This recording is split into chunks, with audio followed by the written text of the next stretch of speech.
नमस्कार नमस्कार दोस्तों, कैसे हो आप सभी।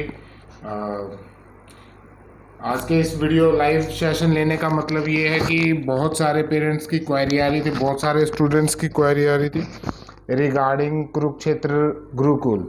सबसे पहले मैं बताना चाहूँगा, जिसने आप सभी इसको शेयर कर दीजिए सो दैट कि जितने भी हमारे स्टूडेंट्स हैं जिन्होंने अप्लाई किया कुरुक्षेत्र गुरुकुल के रिगार्डिंग, उन सब के पास में ये इन्फॉर्मेशन पहुँचे। और कुरुक्षेत्र गुरुकुल का नज़दीक आ गया, एग्ज़ाम बहुत क्लोज है, अभी सबसे पहले यही आएगा, तो उसके रिगार्डिंग मैं आपको इन्फॉर्मेशन देने की कोशिश करूँगा इस वीडियो में। तो जुड़ जाइए सबसे पहले सभी।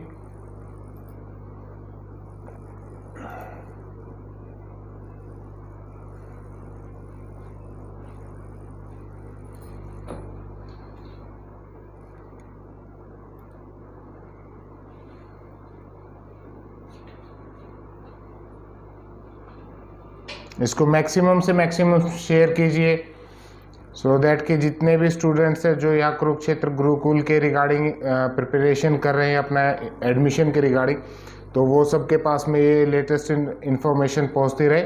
और आज हम इसमें डिस्कस करेंगे कि जो वहाँ कुरुक्षेत्र गुरुकुल का एग्ज़ाम पैटर्न क्या रहेगा, वो सारा मैं इस वीडियो में आपको बताऊंगा। क्योंकि कई दिन से बहुत सारे स्टूडेंट्स की क्वेरी आ रही थी, वो पूछ रहे थे सर इसका एग्ज़ाम कैसा रहेगा, क्योंकि और दूसरा ये है कि टाइम बहुत कम बचा हुआ है, तो इस टाइम में अपने आप को कैसे प्रिपेयर करें वो सब मैं इस वीडियो में बताऊंगा आपको। एग्ज़ाम पैटर्न का भी बताऊंगा। जी हाँ, अभी हमारे पास मैसेज आ रहा है ये स्वाति जी का। स्वाति बेटा, आपने पूछा है कि सर इसमें अभी एग्ज़ाम का टाइम बहुत कम है और कैसे हम अपने आप को प्रिपेयर करें, तो वो भी मैं इस वीडियो के दौरान डिस्कस करूँगा। जिसका भी अगर कोई क्वेश्चन है कुरुक्षेत्र गुरुकुल में, अगर आपने एडमिशन के रिगार्डिंग अप्लाई किया या नहीं किया, तो भी आप हमसे कांटेक्ट कर सकते हैं। मेरा नंबर है 70 563 043 18 और इस नंबर के ऊपर आप कांटेक्ट कर सकते हैं। और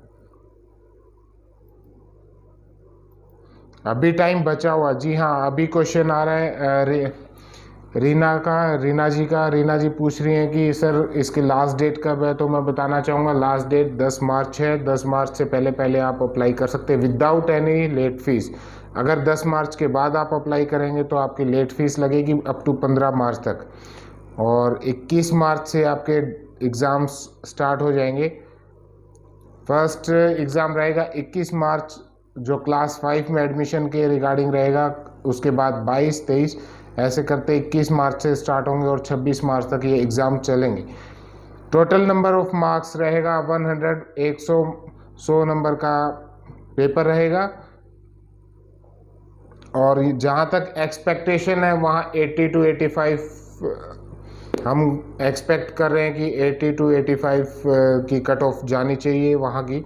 जिस हिसाब से लास्ट के कुछ ईयर्स का हमने इसका रिज़ल्ट देखा, तो उसके रिज़ल्ट के ध्यान में रखते हुए हमें अंदाज़ा है कि इस बार 80 से 85 मार्क्स का आपका ये जा सकती है, कट ऑफ मार्क्स जा सकता है। रिपोर्टिंग टाइम आपका 8 AM रहेगा और एग्ज़ाम टाइम आपका 10 to 11:30।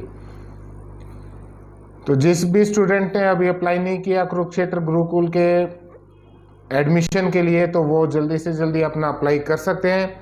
अगर आपको कोई दिक्कत आ रही है तो आप हमारे स्कूल में कांटेक्ट कर सकते हैं। हमारा school defence senior secondary school Hisar Cantt, जहाँ पर इन सभी ऐसे जो इंडिया के ऐसे प्राइम इंस्टीट्यूट्स हैं जैसे स्पोर्ट्स स्कूल राई, कुरुक्षेत्र गुरुकुल, सैनिक स्कूल, मिलिट्री स्कूल, APS तकसाई, इन सभी स्कूल्स की वहाँ प्रिपरेशन करवाई जाती है।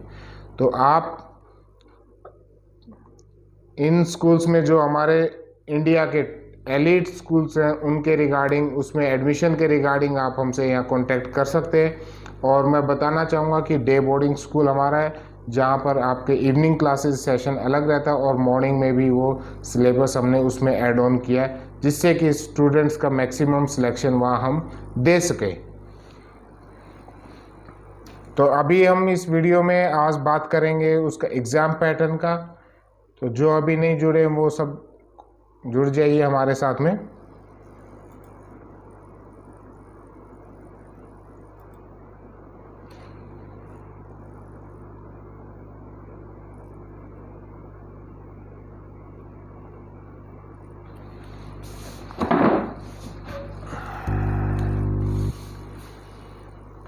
चलिए तो शुरू करते हैं आज का ये वीडियो। कुरुक्षेत्र गुरुकुल, सबसे पहले क्वेश्चन ये आता मन में कि सर हम कुरुक्षेत्र गुरुकुल में क्यों जाएं। बहुत सारे पेरेंट्स हमें पूछते हैं कि सर हमें अपने बच्चों को कुरुक्षेत्र गुरुकुल में एडमिशन क्यों करवाना चाहिए। तो मैं आपको बताना चाहूँगा कि कुरुक्षेत्र गुरुकुल एक ऐसा संस्था है जहाँ पर आपके बच्चे को फिजिक और मेंटली दोनों तरीके से, और जो हमारी पारंपरिक एजुकेशन सिस्टम थी और जो ट्रेडिशनल जो अभी लेटेस्ट जो हमारा ट्रेडिशनल एजुकेशन सिस्टम था और जो हमारा लेटेस्ट एजुकेशन सिस्टम है, उन दोनों का मिक्स करके, उन दोनों का मिक्सचर से एक हमारे स्टूडेंट्स के अंदर, हमारी जो आने वाली जनरेशन है उसके अंदर ऐसी भावना क्रिएट की जाती है कि वो हमारी पारंपरिक सभ्यता को भी जाने और आने वाला जो उसका लेटेस्ट जो हमारा मॉडर्न एजुकेशन सिस्टम है उसको भी वो अपना सके। जैसे वहाँ पर बच्चों को मेनली प्रिपेयर किया जाता है आईआईटी के लिए एंड दूसरा एनडीए के लिए। आईआईटी, नीट एंड एनडीए, ये उनके वहाँ का मेन मोटो रहता है वहाँ के स्टूडेंट्स का। और बताना चाहूँगा कि अभी गर्ल्स के लिए भी वहाँ क्लासेस स्टार्ट हो चुकी है। गर्ल्स वहाँ चमन वाटिका जो गुरुकुल है उसके लिए अप्लाई कर सकते हैं, जो गुरुकुल कुरुक्षेत्र की ही एक ब्रांच है। तो अम्बाला में ये चमन वाटिका है एंड अभी हाल फिलहाल में 4 ब्रांचेज हैं कुरुक्षेत्र गुरुकुल की, जहां पर अब स्टूडेंट्स अपना एग्ज़ाम एडमिशन के रिगार्डिंग जो एग्ज़ाम कंडक्ट किया जाता है उसमें पार्टिसिपेट कर पाएंगे। 10 मार्च लास्ट डेट रहेगी। 10 मार्च से पहले जो स्टूडेंट क्लास 5, 6, 7, 8, 9 एंड 11, 10 और 12th में वहाँ एडमिशन नहीं होता, सिर्फ 9th में होगा, देन उसके बाद 11th में होगा। तो उसके लिए आप अप्लाई कर पाएंगे। 11th क्लास के लिए commerce, medical and non medical, ये तीनों स्ट्रीम्स वहाँ रहेंगी जिसमें आप अपने बच्चों को पढ़ा पाएंगे। और दूसरा मैं बताना चाहूँगा कि जो वहाँ एग्ज़ाम कंडक्ट किया जाएगा वो जैसे फॉर एग्जांपल कोई स्टूडेंट है क्लास 6 में एडमिशन ले रहा है तो क्लास 6 में उसके सिलेबस में आएगा क्लास 5 का। और मैं बता दूंगा अभी आपको थोड़ी देर में कि क्लास 5 में क्या क्या सिलेबस उसका रहेगा। तो वहाँ एक रेजिडेंशियल स्कूल है जहाँ मॉर्निंग में आपको योगाभ्यास, हमारे मंत्र उच्चारण, जो बच्चों की वृद्धि के लिए, बच्चों की एक जो उनका एक कंसंट्रेशन पावर बढ़ाए, उस चीज़ के लिए बहुत ही ज़्यादा ज़रूरी होता है। तो ये सारी चीज़ें वहाँ ऐड ऑन होती हैं। और उसके साथ साथ में मॉडर्न एजुकेशन भी रहेगा। फिजिकल फिटनेस के ऊपर बहुत ध्यान दिया जाता है, जहाँ गेम्स, हर बच्चे का अपना एक इंडिपेंडेंट गेम होता है, वो गेम में पार्टिसिपेट करता है, इवनिंग टाइम में वो गेम खेलते हैं और काफ़ी लंबे चौड़े एरिया में ये फैला हुआ। कभी कुरुक्षेत्र जाना होगा तो आप ज़रूर वहाँ विज़िट कीजिएगा और देखिएगा, इनका बहुत अच्छा सिस्टमेटिक तरीके से यहाँ शेड्यूल बना हुआ है बच्चों का। और दूसरा सबसे खास बात यह है कि यहाँ मोबाइल से अलाउ ही नहीं है, और मोबाइल जब अलाउ नहीं होगा तो कि हमारे जो बच्चे आज के टाइम में डाइवर्ट हो रहे हैं, अपने रूट से डाइवर्ट हो रहे हैं, वो प्रॉब्लम दूर हो जाती है। तो ऐसी सिचुएशन नहीं आती। और यहाँ हरियाणा के जो स्टूडेंट हैं, जिन बच्चों के पास हरियाणा का डोमिसाइल है, 80% सीट्स रिजर्व रहती और 20% रिजर्व रहेंगी वो आउट ऑफ हरियाणा के लिए। तो 80% seat are reserve for the domicile certificate from Haryana. Haryana के स्टूडेंट्स के लिए बहुत गोल्डन चांस है और अच्छा, मैं कहूँगा एक आपका जो एजुकेशन सिस्टम है वो बहुत बढ़िया। अभी बात करते हैं एग्ज़ाम पैटर्न की। लास्ट डेट आपको पता चल गया तो आप उसकी वेबसाइट पे www.kurukshetragurukul.com पे जाके आप विज़िट कर सकते हैं और वहाँ ऑनलाइन अप्लाई कर सकते हैं। अगर आपको ऑनलाइन अप्लाई करने में कोई दिक्कत आ रही है तो आप हमें कांटेक्ट कर सकते हैं। मैंने डिस्क्रिप्शन में भी अपना नंबर दिया हो, उसके ऊपर आप कांटेक्ट कर सकते हैं और आप हमारे स्कूल में भी विज़िट कर सकते हैं। जो हिसार के आसपास के जो स्टूडेंट्स हैं वो हमारे स्कूल में आप आ सकते हैं, और अगर आप हिसार से ज़्यादा दूर है तो फिर आप हमें कांटेक्ट कर सकते हैं नंबर के ऊपर 70-563-043-18। इसके रिगार्डिंग अगर आपको बुक्स का सेट चाहिए तो हम आपको बुक्स की सेट अवेलेबल करवा पाएंगे, और अगर आपको ऑनलाइन मॉड्यूल चाहिए तो आप हमसे कांटेक्ट कर सकते हैं, हम आपको ऑनलाइन मॉड्यूल भी दे देंगे। और अभी बात करते हैं हम class 5 to class 9। Class 5 to class 9 का 100 मार्क्स का पेपर रहेगा, जिसमें मैथमेटिक्स 25 मार्क्स का, इंग्लिश 25 मार्क्स का, साइंस 25, सोशल साइंस 15 मार्क्स का और हिंदी 10 मार्क्स का। टोटल हो गया 100 मार्क्स का। तो 25 मार्क्स का mathematics, English, science, social science, यहाँ क्या होता है, जैसे और एग्ज़ाम्स होते हैं, फॉर एग्ज़ाम्पल सैनिक स्कूल, मिलिट्री स्कूल या जवाहर नवोदय विद्यालय, वहाँ सारे के सारा ऑब्जेक्टिव टाइप क्वेश्चंस आते हैं। लेकिन ये एक ऐसा पेपर है जहाँ पर सब्जेक्टिव टाइप पेपर आता है। तो जो साइंस के क्वेश्चंस पूछे जाते हैं वो पूरे उसमें ऑप्शनल नहीं होते। जैसे ऑब्जेक्टिव टाइप होता है उसमें 4 ऑप्शंस या 5 ऑप्शन हमारे पास होते हैं, उसमें से हमें टिक करना होता है। लेकिन ये जो कुरुक्षेत्र का पेपर आता है, गुरुकुल का पेपर जो आता है, इसमें ऑप्शंस नहीं होते, इसमें आपको डिस्क्रिप्शन में लिखना होता है। जैसे फिल इन द ब्लैंक्स आएंगे, वहाँ मैच द फॉलोइंग आएंगे, कुछ क्वेश्चंस होंगे, उनके आंसर्स हमने डिस्क्रिप्शन में लिखना होगा। तो इस टाइप का पेपर होगा। मैं इसका मॉडल टेस्ट पेपर भी अगर कोई स्टूडेंट लेना चाहेंगे तो वो हमसे कॉन्टैक्ट कर पाएंगे और हम उनको प्रोवाइड कर देंगे। मैथमेटिक्स के 25 क्वेश्चन रहेंगे, इंग्लिश के 25, साइंस के 25, सोशल साइंस 15 और हिंदी 10 मार्क्स। ये सिलेबस है क्लास 5 टू क्लास 9th का। देन आते हैं हम क्लास 11th के लिए। क्लास 11th के लिए नॉन मेडिकल का अगर कोई स्टूडेंट है वो अप्लाई कर रहा है नॉन मेडिकल की स्ट्रीम के लिए, तो उसके इंग्लिश, फिजिक्स, केमिस्ट्री, मैथमेटिक्स। अगर मेडिकल का कोई स्टूडेंट है तो उसका इंग्लिश, फिजिक्स, केमिस्ट्री और बायोलॉजी सब्जेक्ट रहेगा। उसके रिगार्डिंग उनसे क्वेश्चंस पूछे जाएंगे और आप उसका जवाब देंगे। देन अगर कोई कॉमर्स का स्टूडेंट है तो उसके लिए इंग्लिश, सोशल स्टडीज़ और मैथमेटिक्स। उसके पास साइंस के कोई क्वेश्चन नहीं रहेंगे, जो आपने 10th तक पढ़ा है उसी में से वहाँ सिलेबस में पूछा जाएगा। अभी मैं आपको एग्जाम्पल दे देता हूँ। फॉर एग्जाम्पल मैं आपको बताता हूँ, जैसे साइंस का मैं उदाहरण ले रहा हूँ। साइंस में जैसे फिल इन द ब्लैंक्स आ जाएंगे, वो आप मान के चलिए 5 क्वेश्चन भी हो सकते हैं और थोड़े ऊपर नीचे भी। देन क्वेश्चन आंसर रह सकते हैं 5 मार्क्स के। तो इंग्लिश में मैं एक एग्जाम्पल के तौर पे आपको बताता हूँ। जैसे साइंस का क्वेश्चन आ गया, blood is made up of dash and dash. ठीक है, तो ये जो डैश और डैश आपने fill in the blanks apply करना है, इसमें कोई आपको ऑप्शन नहीं दिया जाएगा। आपने अपने जो पढ़ा है उसी में से ये क्वेश्चन आया और वहीं से आपने जवाब देना है। The average pulse rate is dash beats per minute. ठीक है, तो ये इस तरीके से क्वेश्चंस मैंने एग्जाम्पल के तौर पे आपको बताए। देन उसके बाद आते हैं क्वेश्चन आंसर्स में। जैसे मैंने बताया कि सैनिक स्कूल, मिलिट्री स्कूल और जवाहर नवोदय, वहाँ ऑप्शनल क्वेश्चंस होते हैं, वहाँ आपको ऑप्शन दिए होंगे। लेकिन यहाँ पर आपको किसी प्रकार के कोई ऑप्शंस नहीं मिलेंगे, तो आपको बगैर ऑप्शन के जवाब देना होगा। अभी फॉर एग्जांपल हम क्वेश्चन आंसर्स की, ये मैं इसीलिए वीडियो बनाना पड़ा क्योंकि बहुत सारे स्टूडेंट्स के हर रोज़ कॉल्स हमारे पास आ रही थी। वो पूछ रहे थे सर किस टाइप का होगा, आप क्या मॉडल टेस्ट पेपर इसका प्रोवाइड कर सकते हैं। तो मैं बताऊंगा कि हम आपको मॉडल टेस्ट पेपर भी प्रोवाइड कर पाएंगे। नेक्स्ट वीडियो में मैं इसके ऊपर एक वीडियो भी बना दूंगा और आप हमसे कॉन्टैक्ट कर सकते हैं। अभी क्वेश्चन आंसर्स की बात करूं तो जैसे फॉर एग्जांपल डिफाइन लीवर जो आपने पढ़ा है अपने साइंस में, एक्सप्लेन रेड ब्लड सेल, उसके बारे में पूरा एक्सप्लेनेशन आपने देना है।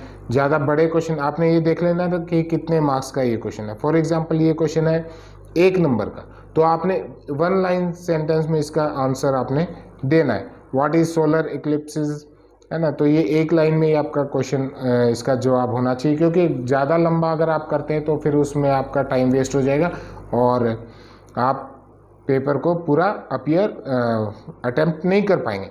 अभी आता है मैथमेटिक्स का। जैसे मैथमेटिक्स में मैं आपको एग्जांपल दे देता हूँ, area of square is equal to dash into dash. तो इस टाइप के क्वेश्चंस आपके रहेंगे। वहाँ पर आपको ऑप्शंस नहीं मिल रहे, आपने अपने माइंड से अपने जो पढ़ा है उसी के आधार पे इसके जवाब देने होंगे। फिर थोड़े लॉन्ग क्वेश्चंस भी आ सकते हैं जो 2 नंबर के हो सकते हैं, तो उनके जवाब भी आपने, जैसे मैथमेटिक्स में अगर आपके क्वेश्चन आंसर आते हैं तो उसमें आपने पूरा उसको सोल्व करना है प्रॉपर तरीके से। ठीक है, शॉर्ट ट्रिक्स और वो यहाँ नहीं चलती। इंग्लिश के आगे, इंग्लिश में आएगा आपका ग्रामर। इंग्लिश में सारा का सारा आपका ग्रामेटिकल पार्ट रहेगा, उसमें आपका लिटरेचर का रिगार्डिंग कुछ भी नहीं रहेगा। और आपने ग्रामर के रिगार्डिंग जैसे एब्स्ट्रैक्ट नाउन्स आ गए एंड उसके बाद एडजेक्टिव्स आ गए, तो इस टाइप के आपके क्वेश्चंस रहेंगे। एब्स्ट्रैक्ट नाउन्स में आपसे question fill in the blanks के तौर पे भी आपसे क्वेश्चंस पूछ सकते हैं और या फिर वहाँ क्या होगा, सेंटेंस आ गए तो उसमें आपको ऑप्शंस के भी एक आधे क्वेश्चन आ सकते हैं। जैसे for example Jupiter is the largest planet in the solar system, ये एक जनरल नॉलेज का क्वेश्चन आ गया, तो वहाँ आपको एक आधे ऑप्शन भी मिल सकते हैं कभी कभी। देन उसके बाद आ गया आपका टेंसेज। तो आपने टेंस, ग्रामेटिकल पार्ट आपने बहुत अच्छे से पढ़ लेना है। ग्रामेटिकल पार्ट को आपने एक बार रिवाइज कर लेना, क्योंकि अभी आपके पास बहुत ज़्यादा टाइम नहीं है कि आप दाएं बाएं की चीज़ों में या स्टडी मटेरियल्स इकट्ठा करते रहें। और हार्डली हमारे पास में, हमारे स्टूडेंट्स के पास में 12 से 15 दिन का टाइम बचा हुआ है। तो इस दौरान आपने अपने आप को एक बार ग्रामर से, इंग्लिश जो ग्रामर का पार्ट है उसको रिवाइज ज़रूर कर लेना है और आप उसको अटेम्प्ट करें। एंटोनिम सिनोनिम्स पे आपने बहुत फोकस रखना है, क्योंकि ये आपके लॉन्ग टर्म के उसके ऊपर बहुत ज़रूरी है। जैसे आप आफ्टर अपना +2 अगर आप एनडीए का पेपर भी अटेम्प्ट करेंगे तो वो एंटोनिम सिनोनिम्स या फिर आपका एडजेक्टिव्स, प्रीपोजिशंस, ये ग्रामर में जो अभी चल रहा है वही उस टाइम पे आपका एग्ज़ाम में फेस करना पड़ेगा। तो आपने एंटोनिम सिनोनिम्स के ऊपर काफ़ी फोकस करना है। सिंपल से क्वेश्चंस आते हैं, बहुत ज़्यादा इसमें ये नहीं कि टफ आए, तो आप इसको बड़े इजीली अच्छे नंबर से क्रैक कर पाएंगे। अभी जैसे सोशल साइंस का अगर मैं बात करूँ तो सोशल साइंस के क्वेश्चंस आंसर रहेंगे आपके पास में, वो आप अप्लाई कर सकते हैं। जैसे what kind of birds come from there, तो या फिर find out where Ladakh is. आपको एक मैप दे दिया जाएगा, उसमें आपको क्वेश्चन पूछ लिया जाएगा कि find out where Ladakh is. ये मैं एग्जाम्पल के तौर पे बता रहा हूँ, तो आपने उसके मैप के ऊपर मार्क करना है कि ये लद्दाख का एरिया। तो इसलिए आपको मैप के ऊपर काफ़ी बड़े अच्छे से उसको ध्यान से आपने देख लेना है, मैप के ऊपर आपने स्टडी करना है, और मेन टेरिटरीज, स्टेट्स, उनकी कैपिटल्स, वो काफ़ी अच्छे से आपने पढ़ लेना है, ध्यान रखना है इस चीज़ का। तो उसकी प्रैक्टिस आप ज़्यादा से ज़्यादा करिए, और इस टाइप के क्वेश्चंस आपके रहेंगे जो मैंने आपको बताया।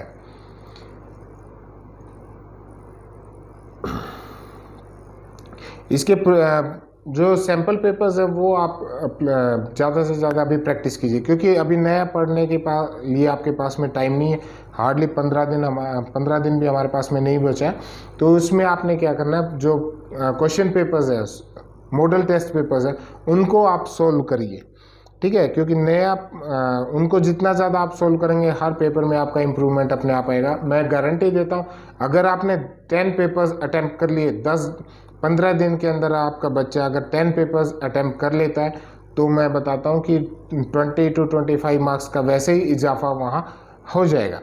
और ये लास्ट टाइम पे क्वेश्चन पेपर्स को सोल्व करना बहुत ज़्यादा ज़रूरी होता है, क्योंकि क्या होता है, अभी तक हमने जो पढ़ा वो ठीक है, लेकिन क्वेश्चन पेपर से हमारे बच्चों को आइडिया आ जाएगा कि क्वेश्चन किस टाइप से क्वेश्चन पूछे जाएंगे और कैसे हमने उनका जवाब देना, और टाइम लिमिटेशन क्या रहेगी।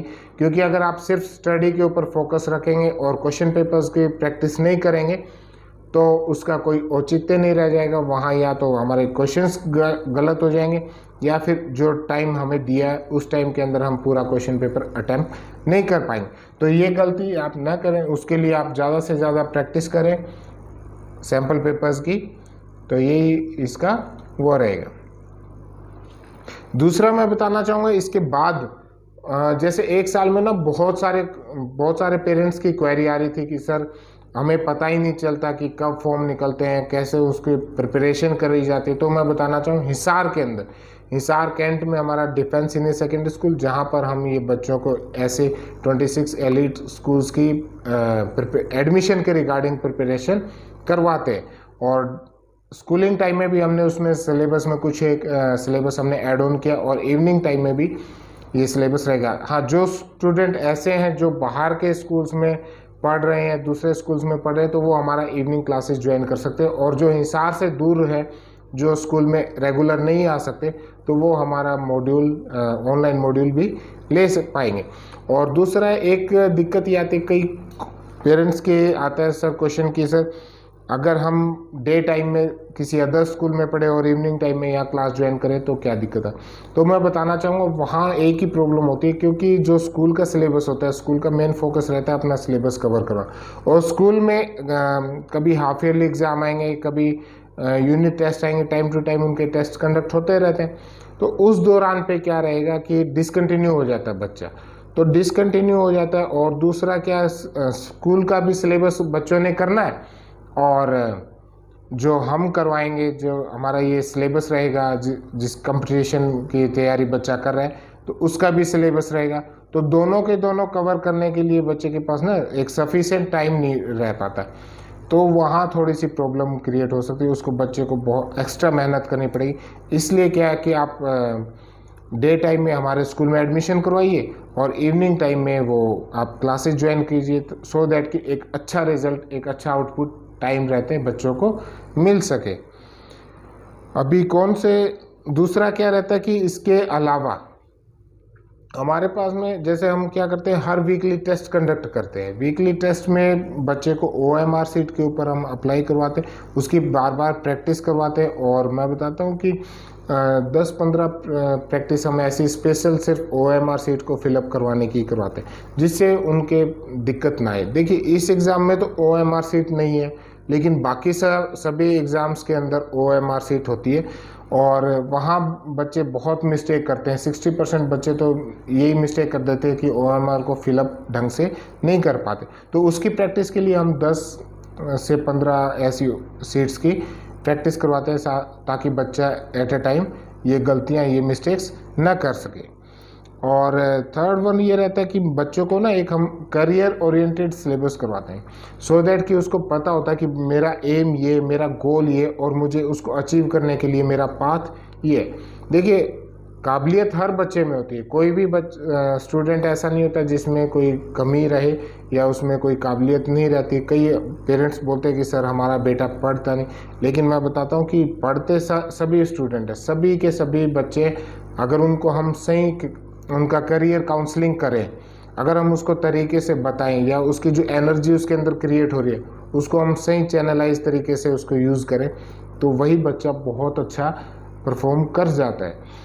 लेकिन गलती कहाँ होती है कि हम उसको ना समझ नहीं पाते बच्चे को, और हम मान लीजिए वो शरारत कर रहा है, तो हम उसे सोचते हैं कि ये शरारत बहुत ज़्यादा करता है और अपना पढ़ाई में ध्यान नहीं रखता है, लेकिन उसकी जो एनर्जी तो क्रिएट हो रही है ना उस बच्चे के अंदर, तो उस एनर्जी को हम सही रास्ता अगर दिखा दें, हम उस एनर्जी को हम सही यूटिलाइज कर दें, तो वो बच्चा बहुत कुछ कर जाता है। तो इसीलिए क्या होता है कि हमें उसकी एफिशिएंसी के ऊपर फोकस करना चाहिए। और दूसरा ये रहता है कि सही टाइम पे, सही जगह पे अपने एफर्ट्स अगर हम करवा दें तो कभी भी हमें पछतावा नहीं होता। आज की मैं एक एग्जांपल देता हूँ। हमारे पास एक पेरेंट आया, उसके बच्चे थोड़े बड़े हो गए और +1 +2 में चले गए, लेकिन उनको due to the lack of knowledge वो समझ नहीं पाया था कि उसने बड़ा पछतावा हो रहा था उसे। बोला सर अगर आप लोग हमें 6 साल पहले मिले होते तो आज मेरे बच्चे का करियर कुछ और ही होता। तो ये चीज़, ये वीडियो मैं उन्हीं पेरेंट्स के लिए बनाता हूँ जो अपने बच्चों के लिए बहुत चिंतित होते और जिनको ये रहती है कि हमें अपने बच्चों को एक रास्ता दिखाना, हमें अपने बच्चों को एक गोल अचीव करवाना। तो उस गोल को हम सेट करते हैं और उसका एक तरीका, उसका जो पाथ है वो हम डिसाइड करते हैं। हम आपको बताते हैं कि ये आपके बच्चे का एम है। और देखिए वैसे तो बच्चे अपने आप अपना एम चूज़ कर लेते हैं उसमें, लेकिन कहीं ना कहीं एक शिक्षक की जो एक मेंटर होता है उसका बहुत बड़ा रोल होता है बच्चे की करियर के रिगार्डिंग। तो वो आपको बता देते हैं कि इस तरीके से इस गोल को आप अचीव करें और उसके ऊपर अपना फोकस करें और उसके ऊपर अपनी मेहनत करें। तो एक फोकस्ड उसके ऊपर वे में अगर बच्चा काम करता है तो बहुत जल्दी, बहुत आसानी से सक्सेसफुल हो जाता है। और कामयाब होने के लिए कोई बहुत ज़्यादा ये नहीं है कि बहुत ज़्यादा मेहनत करनी पड़े, लेकिन एक स्मार्ट तरीके से मेहनत करनी है। इस चीज़ को हमें बहुत समझना होगा।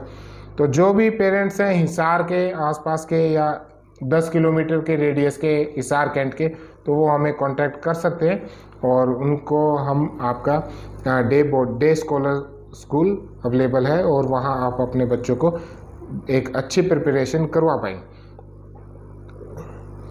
तो आज का ये सिलेबस सभी क्लासेस का अलग अलग रहेगा और मैंने एक एग्जाम्पल के तौर पे आपको बता दिया है इस वीडियो में कि क्या आपकी ये कुरुक्षेत्र गुरुकुल में क्या सिलेबस आएगा, किस टाइप के क्वेश्चंस पूछे जाते हैं, ये मैंने थोड़ा सा बताने की कोशिश की है। और मैं उम्मीद करता हूँ कि जो बच्चे यहाँ अप्लाई कर रहे हैं, जो बच्चे यहाँ के लिए अपीयर हो रहे हैं, उनको कुछ ना बहुत कुछ समझ में आया होगा आज के इस वीडियो से। और कल फिर नेक्स्ट वीडियो में फिर हम मिलेंगे और एक आपको और इन्फॉर्मेशन देंगे। इस वीडियो को अगर अच्छा लगा हो तो शेयर ज़रूर कीजिए। तब तक के लिए नमस्कार, धन्यवाद।